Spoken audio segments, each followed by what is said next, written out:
Okay, let's move on to Colorado. Okay. 4-8 a year ago, 3-6 in conference, Mhm. roughly 98th according to the power rankings. Projected about the same this year, 100th according to SP Plus. Carl Durrell entering his third season was kind of one of those hires that just didn't make a whole lot of sense at the time, and it doesn't look great a couple years in. Yeah. And the bad news, of course, they lost their running back Jarek Broussard to the portal. He was the Pac-12 Player of the Year, Offensive Player of the Year this last year. One of a few teams to average fewer than 20 points per game, 18.8 a year ago. Oof. Relying heavily on some transfers. The quarterback will probably be JT Shrout from Tennessee. The running back will be Ramon Jefferson, who was a star at Sam Houston State. The receiver, RJ Sneed II, you might know that name from Baylor. And then you probably know the name Tommy Brown, offensive tackle who transferred from Alabama. So they're relying heavily on transfers. Not going to lie, I don't know a whole lot about the rest of the roster. I have thoughts about Colorado, but I'm going to let you go ahead. What do you think about their team this year? They have a very tough schedule.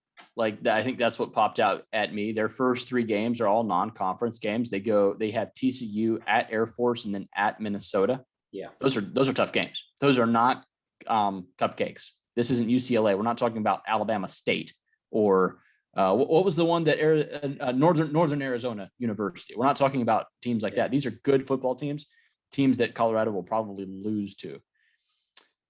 After you get past that and you get into conference play, there's not many wins on this schedule. I just don't see it. How I don't see it, man. 3.5. 3.5 is the number. Yeah. Yeah. Okay. You do get to play Arizona State. I know that. Maybe you can win that one. Maybe you can beat Air Force, but TCU is better than you. Minnesota's better than you. Air Force is better than you, by the way. Well, yeah. Well, fair enough. Just saying. Fair enough.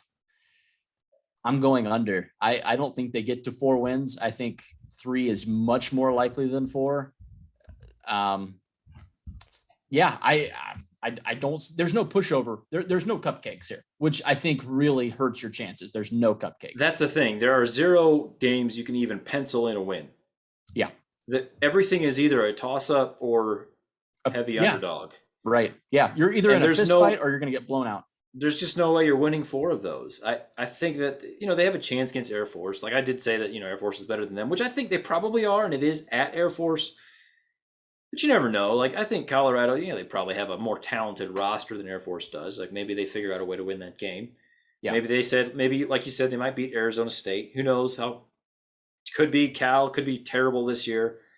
Maybe they win at Arizona, but I'm up to 3 wins, and that's giving them all the relative coin flips, and that's still the under. There's just no way.